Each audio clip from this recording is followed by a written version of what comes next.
If I were asked what the meaning of my life is, then I would immediately answer family. Family is what I work and live for in this world.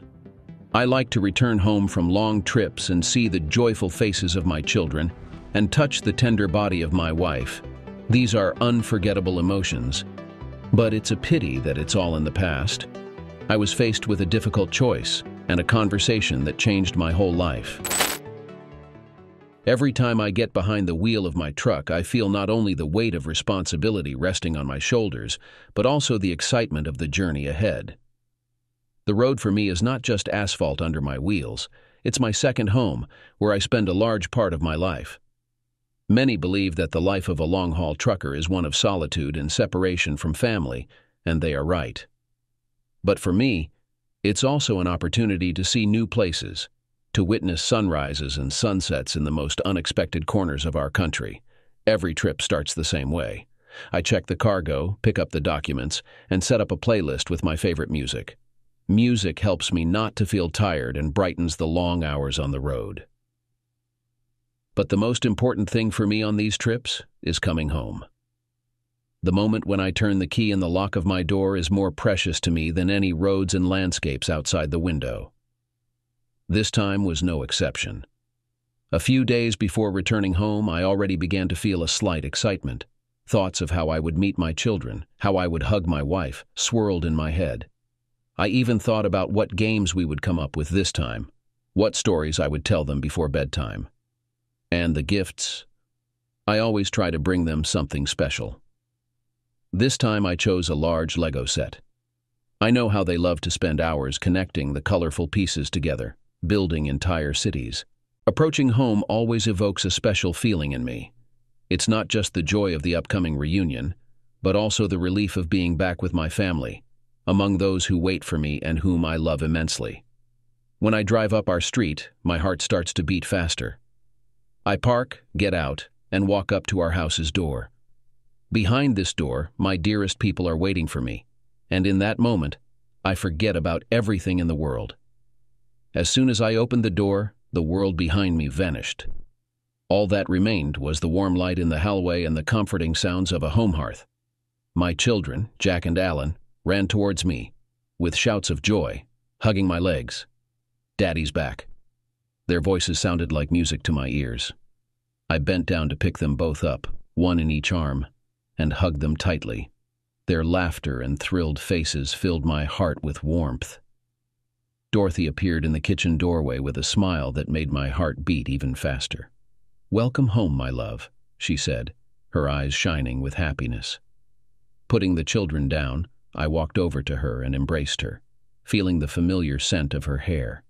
We didn't say anything for a few moments, just enjoying the closeness of each other. After the initial excitement settled, I took out the gifts. The children squealed with joy at the sight of a big box of Lego.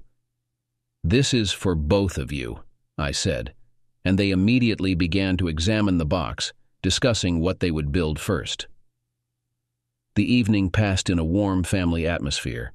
We gathered in the kitchen, where Dorothy had prepared dinner, my favorite dish, roasted potatoes with rosemary and grilled steaks. At the table, we shared news, telling each other stories. The children chirped happily, telling about their adventures at school and home, while Dorothy smiled, listening to us. After dinner, we moved to the living room. I helped the children with the new Lego set while Dorothy poured tea. We laughed, joked, and I felt energized and happy from the simple family evening. When the children started yawning, I carried them to bed. "Tell us a story, Dad," Jack requested as I tucked them in, and I told them a tale of distant lands and brave explorers until their eyes closed, and they fell asleep, smiling in their dreams. When I returned to the living room, I found Dorothy sitting on the couch in new underwear, which was so open that I couldn't resist, and we gave ourselves up to passion, and then went to bed together. The day after my return, I decided to surprise Dorothy. "Let's go out somewhere tonight," I suggested to her in the morning, watching her smile that lit up everything around us. "To our restaurant, perhaps," she guessed right away. I just nodded, seeing her eyes sparkle with joy. It was our place, where I proposed to her 18 years ago. a place we went to for the most special moments of our lives. The entire day was filled with pleasant anticipation. I first took the kids to Dorothy's parents, then picked Dorothy up from work, and we went home to get ready for the evening. I watched her as she chose a dress, and I couldn't help but admire how beautiful she was. I selected a simple yet elegant suit myself. I wanted this evening to be special for both of us. Upon our arrival at the restaurant, we were warmly greeted. This place felt like a second home to us, where every corner was filled with memories. We were led to our favorite table by the window. The candlelight softly illuminated the table, creating a cozy and romantic atmosphere. That evening, we were served by a waiter named Antonio. He had been working here for several years, and Dorothy and I knew him quite well. He was always polite and friendly, but this time his behavior seemed a bit odd to me. It appeared he was paying too much attention to Dorothy. His glances seemed overly personal. At first I thought it was my imagination and decided not to dwell on it. We ordered dinner and I tried to focus on Dorothy, enjoying every moment spent together. During dinner we talked about many things, reminiscing about our first dates, plans for the future. I noticed Dorothy's eyes light up when she spoke about our children and some plans for the weekend. We laughed, shared our thoughts about new places I saw in my travels. Everything was perfect, except for the strange feeling I had because of Antonio's glances. After dinner, we decided to take a walk in the nearby park. The night was warm and starry, and we slowly walked, holding hands, enjoying the quiet and closeness to each other. The house was empty since we decided to send our children to Dorothy's parents for the night. So the house was all ours, and we not only had a romantic evening, but also a night. The next day, after morning coffee with Dorothy, I went to pick up the kids from Dorothy's parents and came back. Dorothy asked me to run to the local store to buy some groceries, and I enthusiastically agreed. Lately, I've been enjoying running errands, as it gave me a chance to savor the everyday aspects of family life, something I greatly missed while on the road. Entering the store, my attention was drawn to a familiar figure by the soda aisle. It was Maria, the manager of our favorite restaurant. She seemed a bit surprised to see me, but quickly smiled and waved. "Hello, how unexpected to see you here," she said, approaching me. "Hi, Maria. Yeah, just stopped by for a few things. How's the restaurant doing?" We chatted briefly about work and how the last dinner service went. Then, unexpectedly, the conversation turned to Dorothy. "You know," Maria began, looking around as if searching for the right words, "I've seen your wife here a couple of times in the past few weeks. She came to the restaurant late in the evening. I thought it was odd since you usually come together." My heart skipped a beat. "She came alone?" I asked, trying to hide my concern. "Yes, and what's even stranger, she wasn't alone. Antonio, one of our waiters, walked her to her car after closing. I'm sorry.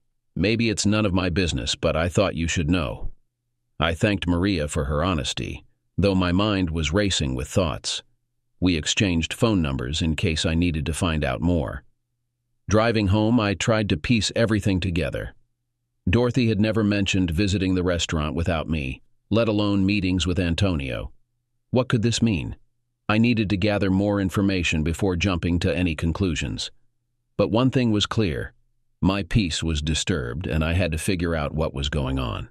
I came back home, and the entire day went on as if nothing was amiss. Just a typical family day and nothing more. The next morning, as I was drinking coffee in the kitchen and looking at the children's drawings on the fridge, I realized I couldn't live in ignorance.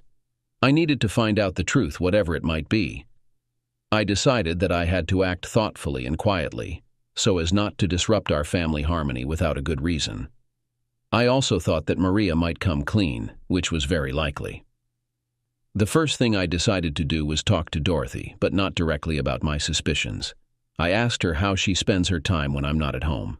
She told me about her weekdays, how she picks up the kids from school, about the evenings spent watching movies or reading books, and also about her work in accounting. Not a word about visiting the restaurant. I tried to read between the lines, but Dorothy's face showed nothing but the usual fatigue and concern for household matters. After breakfast, when Dorothy took the kids to school, I sat down at the computer. Starting an investigation on my own wife seemed out of the ordinary, but I needed to know the truth. I found a private detective on the internet, recommended for professionalism and discretion. After calling, we agreed to meet in a cafe not far from my home. The meeting went quietly and without any unnecessary eyes. I described the situation to the detective, not omitting details about Dorothy's recent visits to the restaurant and her meetings with Antonio. The detective nodded, listening attentively and noting down key points. "We will start with surveillance of the restaurant," he said, "and try to establish whether your wife comes there in your absence. If yes, then we'll try to find out if she meets someone." After discussing the details and the cost of the services, I felt some relief. Finally, I had taken a step towards solving this mystery. Still with a heavy heart, I returned home to prepare for the next step, a conversation with Maria. I hoped she could provide more information that would help me and the detective in our investigation.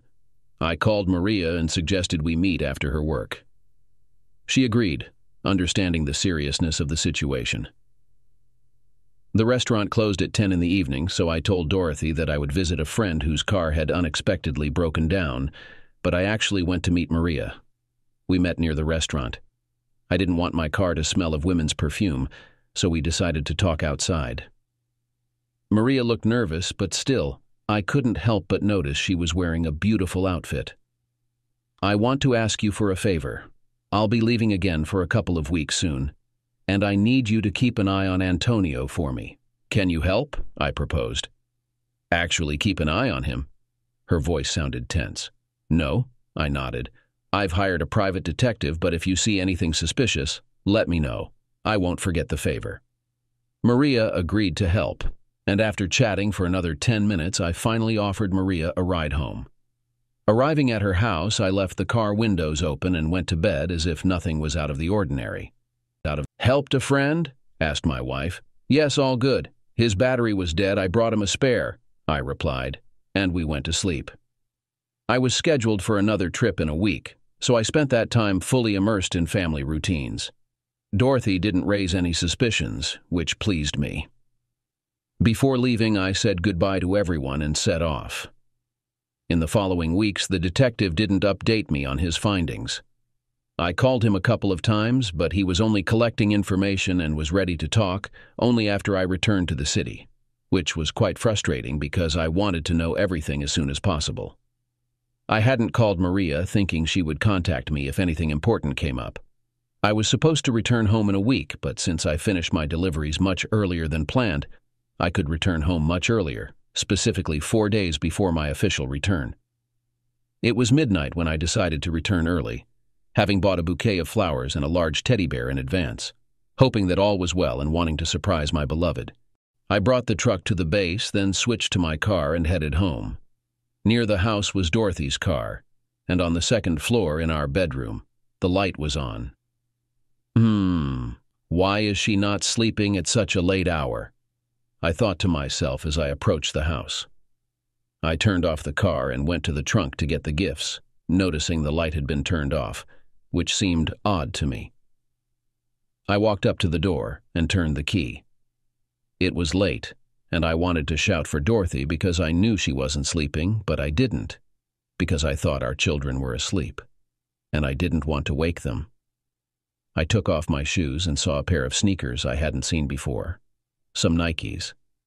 I immediately went upstairs and saw Dorothy sleeping in our bed in our bedroom. I turned the light back on. "Don't pretend. I know you're not sleeping," I said seriously. "I had a feeling you'd come home," she said playfully, and jumped out of bed, wearing extremely seductive lingerie in the color of a blue lagoon. "Look what I bought for you today," she began. "That's all wonderful, but where are the kids?" I asked. "The kids? They're at my parents'. I got held up at work today and realized I couldn't pick them up from school. So I asked my dad to go get them," she said. "So you said you bought this outfit today, didn't you?" I asked. Did I? Did I say today?" "Sorry, it was yesterday. I just saw you pulling up and decided to put it on," she said. "And why are you not sleeping at such a late hour?" I asked. "I don't know, insomnia. Plus, I told you. I had a feeling you'd come home, and I was right. Besides, you seem so serious. Is everything all right? I think you need to relax, and I can help with that." Dorothy said, and began to allure me to bed. But I felt something was off. Her words made me uneasy, as if she was hiding something, and then I remembered the shoes in the hallway. "Did you buy yourself some sneakers too?" I casually asked. "Sneakers? Ah, the sneakers, yes, I found them on the street today," she said. "And brought them into our house?" I asked. "Well, yes, they seemed nice. Could be for the kids in the future," she said. And at that moment, someone started calling my phone. I got distracted from the conversation with my wife and looked to see who could be bothering me at such a late hour. It was a detective. I stepped away from Dorothy and picked up the phone. "Yes, Mr. Stone, I have shipped the truck. It is in perfect condition. What happened?" I began, trying to pretend I was talking to my boss. "Tony, come to the window," said the detective, while Dorothy was sitting on the bed listening. The detective continued. "Do you see me?" "No, sir," I said. Then I saw a faint flash of light on the second floor of the neighboring house. "How about now?" said the detective. "Yes, sir," I replied. "I have two pieces of news for you. One bad, the other very bad." "Which one do you want to hear first?" asked the detective. "Let's start with the first one, sir," I suggested. "So the bad news is that your wife is cheating on you, and over these past few weeks I have accumulated more than 8 sheets of compromising material, 34 photos, and 2 video recordings," he began. "Okay, I understand, sir," I said.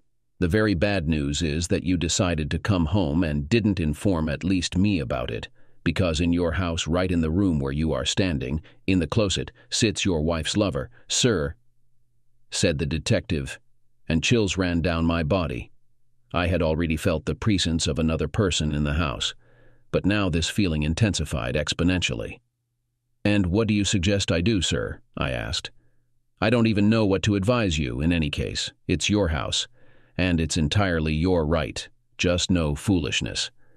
We have collected all the evidence. We will need to meet so you can pick them up, and for now I wish you good luck," said the detective. "Thank you, goodbye, sir," I said, and hung up the phone, continuing to stand like a statue by the window. "Is everything okay, dear?" Dorothy said, sitting on the bed. Then I turned to her with a forced smile on my face and said, "Yes, my sunshine, better than ever." I jumped on her, hinting that I wanted her, but she started to resist. Wait, what about taking a shower first? You want to go straight to bed after the journey?" she said. And I realized she wanted to use the time I was in the shower to sneak her lover out of the house, but I wouldn't let her. "Then I'll go to the closet and get some clean clothes," I said. "Better go take a shower and I'll bring everything to you," she started to say.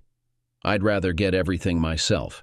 You better get ready and wait for me," I said, getting up from the bed and heading towards the closet. "Stop, stop," she stood in front of me and started to speak. "I just thought, I've missed you so much, and you don't really have to take a shower." "Are you kidding? Let me get to my closet," I said. And Dorothy threw herself on me, starting to kiss me fiercely. Then I pushed her off me onto the bed and went to the closet. "Don't open it, please," she said, starting to cry. "You gave up too soon," I thought to myself, and opened the closet and saw a young man sitting at the bottom in his underwear, none other than Antonio. He looked up at me, and I saw fear in his eyes. "Oh my God, dear, there's a burglar in the closet," I started yelling, grabbing Antonio by the ear. I led him into the hallway and firmly closed the bedroom door. I put Antonio in the bathtub, closed the door, and turned on the cold water. "Are you out of your mind, kid?" I began. Sorry, he said as I drenched him with cold water. "That's not the right answer. Why did you sleep with my wife?" I asked him. "Please forgive me. She just started showing interest in me and I couldn't resist," the waiter said. "Speak the truth," I demanded, and doused him again with cold water. "It's true," he exclaimed. And suddenly I heard someone trying to break into the bathroom. It was Dorothy, who had come out of her room. I left her lover in the bathtub and went to my wife, telling her to go to her room and wait for me there. I realized Antonio wasn't lying to me. He was too scared to lie. So I took him outside and told him to never come back. What angered me the most was that all this happened in our family home. Dorothy purposely left our kids at her parents' to cheat on me. I went back to the room and found Dorothy sitting on the bed in tears. "Why are you doing this?" I started. "What?" she asked. "Why did you destroy our marriage? Why did you cheat on me?" I asked directly. "What do you mean?